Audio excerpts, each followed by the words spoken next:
روز پنجشنبه 4 ایول در عرفه ماه شریف رمضان پرزیدنت تاجیکستان امامعلی رحمان در کاخ وحدت پایتخت با روحانیان کشور ملاقات نمود. در صحبت امروزه ما درباره ملاقات پرزیدنت تاجیکستان با روحانیان، مقام دین اسلام در جامعه تاجیک و همچنان رابطه دین و دولت صحبت میکنیم. در صحبت امروزه ما مهمانان زبیدالله رازق، عضو شورای سیاسی حزب نهضت اسلامی تاجیکستان و اسلام شناس مستقل عبدالله محقق اشتراک دارند. در عرفه این ملاقات کمیته امور دینی نزد حکومت تاجیکستان که در تشکیل این واخوری سهم گرفته است گفت که این ملاقات عنعنوی بوده با یگان معرکه سیاسی از جمله انتخابات ماه اکتبر سال روان یگان ارتباط ندارد.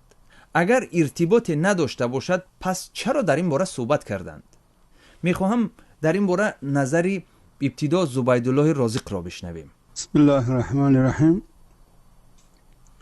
وقتی که در هر کشور یگان چاره‌بینی سیاسی پیش میاد مثل چاره‌بینی انتخابات، این گونه واخوری ها، این گونه چاره‌بینی های اجتماعی گفته نمیشد که انتخابات در نظر نیست، ولی شاید که در اولویت قرار نداشته باشد، در اولویت موضوع دیگر باشد و در این روش، در این رفت انتخابات هم در نظر باشد.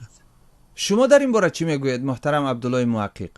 و فکر میکنم که این واخوری یگان ارتباط و انتخابات در پیش ایستاده ندارد، چون در اینجا سخن تنها درباره ارزش‌های فرهنگ اسلامی، موقع علمای اسلام و اسلام یعنی و مقدسات دین اسلام می‌رود. امروز علمای اسلامی باید با دین و رسم الخطهای خود بی‌طرف نباشند و دفاع از فرهنگ اصیل خویش نمایند. خب روحانیان در ملاقات با پرزیدنت تاجیکستان با لباس یگانه در تن حضور داشتند.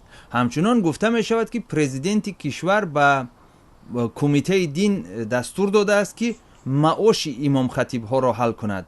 در این باره چی نظر دارید شما محترم زبیدالله رازق؟ شروع کنیم از شما. اون قدر یک چیزی جالب نمی نماید به نظر. به فکر من سال گذشته هم سالهای گذشته در کدام یکی از ملاقات ها پرزیدنت تاجیکستان اشاره کرده بود که لباس بعضی امام خطیب ها به معیارهای امروزه زیاد مطابق نیست و از این رو پیشنهاد کرده بود که لباس حداقل یعنی عمومی دینداران داشته باشند، ولی تا امروز تا همین ملاقات این مسئله نبود و در روز ملاقات مثل اینکه در لحظه آخرین به یک خلاصه آمدند و این لباس عمومی مشترک رو مطرح نمودند. این چند نفر روحانیانی که در اینجا با جناب پرزیدنت ملاقات دارند، اینا تمامی علمای کشور نیستند. در تاجیکستان علماها خیلی زیادند، دانشمندان خیلی زیادند و ما با یک گروه مثلا لباس عمومی کردن نمیتونیم لباس تمامی روحانیان کشور عمومی کنیم، یک رنگ کنیم. این یک قدر منطقی نمی‌نماید به نظر آدم لباس یگانه داشتن. شما هم محترم عبدالله محقق به این فکر موافق هستید؟ پوشیدن لباس یگانه یک نظافت و زیبایی دارد، چون که امروز از لباس‌های اسلامی که اصلا در شکل مدل اومدن از کشورهای خارجی و همون معیارهای اخلاق اسلامی مطابقت نمیکنن. من فکر میکنم که اون لباس‌های یگانه که امروز اونها پوشیدن بسیار یک پدیده خوب است، در حالی که اونها با همون معیارهای فرهنگ اسلامی و مذهب ابو حنیفه رحمة الله علیه مطابقت میکنن و یک مشکلی ندارد، به شرطی که در این جلسه باید لباس زیبا و تازه و آزاده باشد که خاص ملت تاجیک باشد، خاص همون فرهنگ مذهب حنفی. ولی احساس نمیکنید که مثلا این مثل اینکه یک مثال لباس نظامی باشد یا اینکه لباس راننده های ترالبوس ها هم یک وقتا دستور داده بودن که همه با یک لباس مشترک باشن، همون خیلی به نظر شما نمی آید که مثلا دیندارا را هم اگر با یک استاندارد با یک معیار معین درست کردنی باشن زیاد شاید خوب نباشد؟ نه، این است که من فکر میکنم که پوشیدن چنین لباس ها هست هرگز معنی اجباریت رو ندارد. و مقصد از پوشیدن چنین لباسایی که من دیدم در جلسات چند نفرش بر اومدن، اصلا لباسای سفید با جلد با سلاح‌های سفید بودن که مطابقت با همون معیارهای اخلاق مذهب حنفی می‌کردن و خیلی زیبا بودن. ولی اینجا میخواستم در مورد معاش هم، وقتی که ما میگوییم که دین از دولت جدا هست، مسئله معاش گرفتن از دولت یک سوالی رو به هر حال در نزد شما خلق نمی کند. هم صحبت های محترم، شروع کنیم از شما زبیدالله رازق.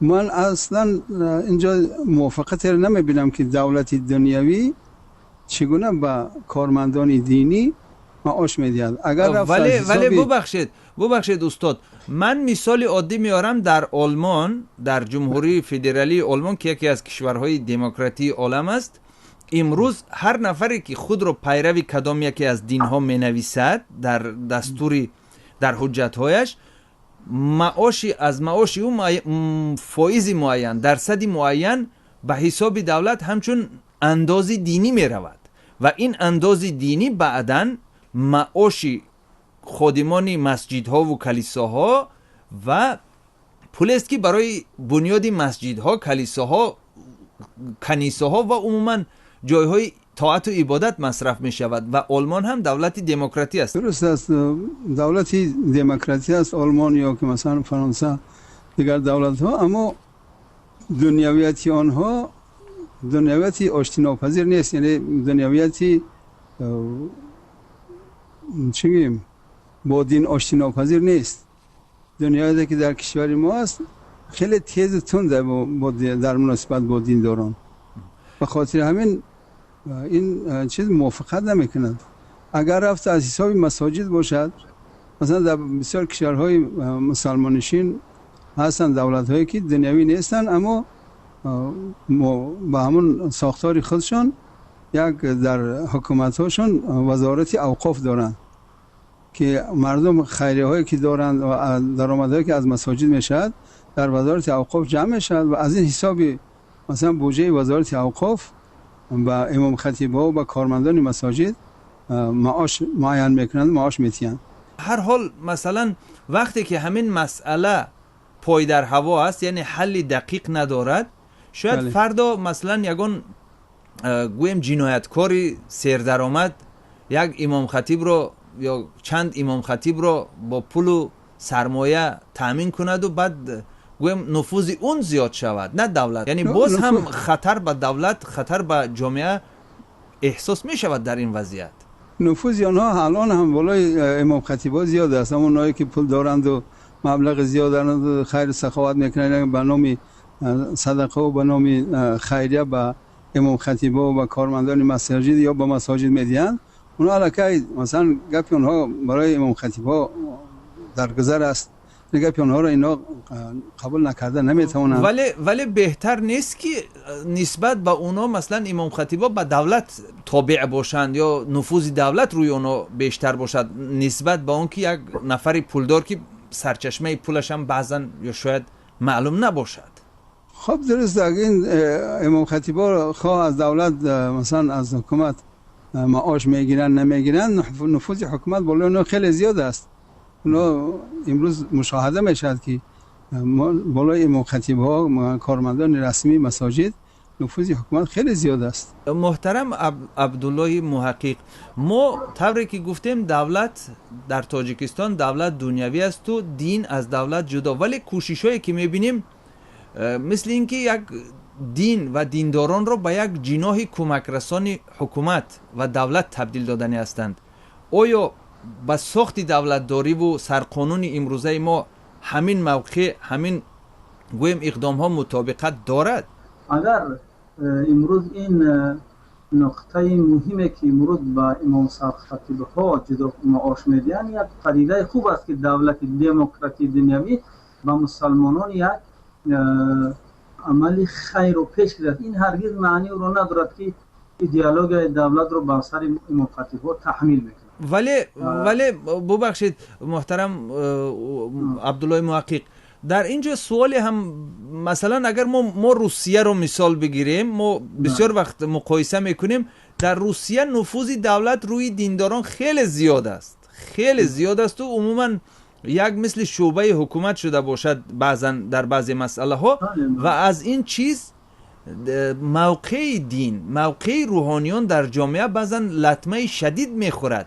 فکر نمی کنید که این کار بعد نفوذ همون روحانیان را پست میزند؟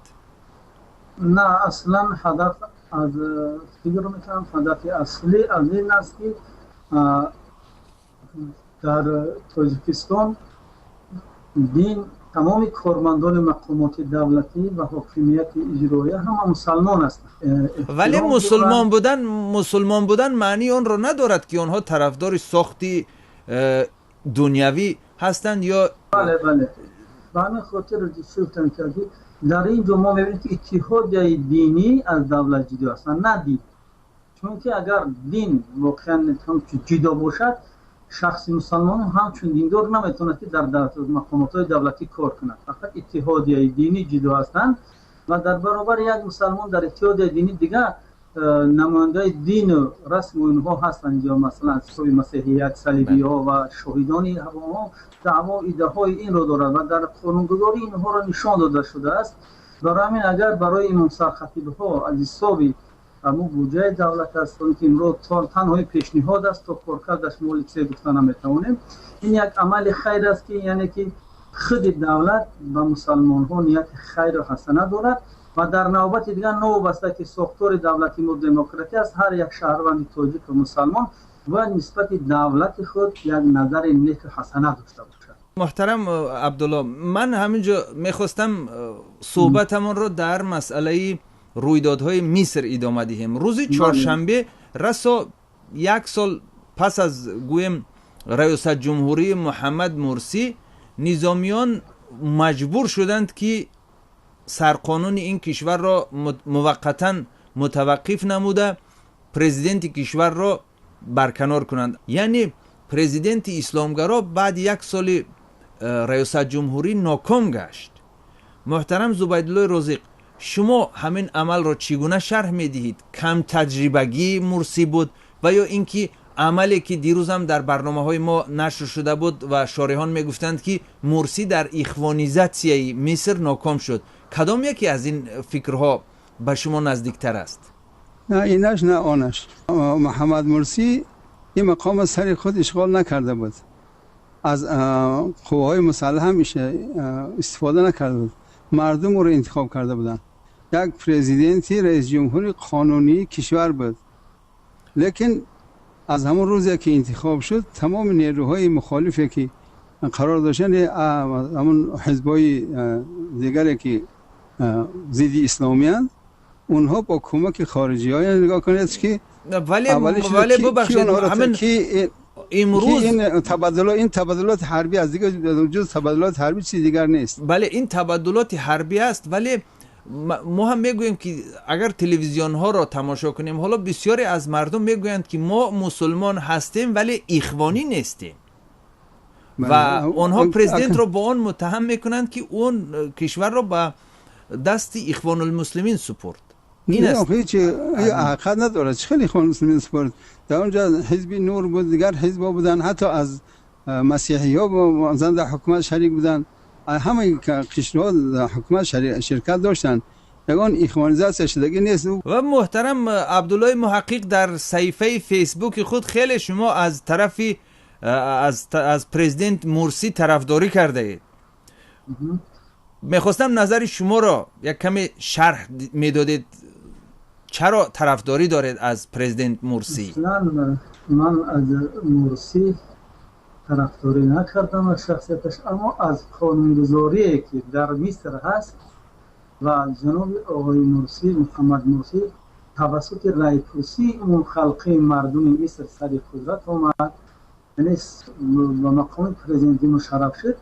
این تغییرات های جدی که دیروز به عمل آمد، این واقعا یک تبادلات بود، چون که و در اینجا آقای مرسی بسیار به اشتباه‌های جدی راه داد، از جمله که سلفی‌ها را در یک حزب افراط‌گرا هستند در اطراف خود جمع کرد و اولین شدن نماینده حزب نور بعد برهم خوردن او اظهارات خوشنودی کرد که ما از همین برهم رفته از سر خود رفتن آقای مفتی بسیار خوشحال است. باید به این و میخواستم در اینجا باز به ملاقات امروزه پرزیدنت با دینداران برگردیم.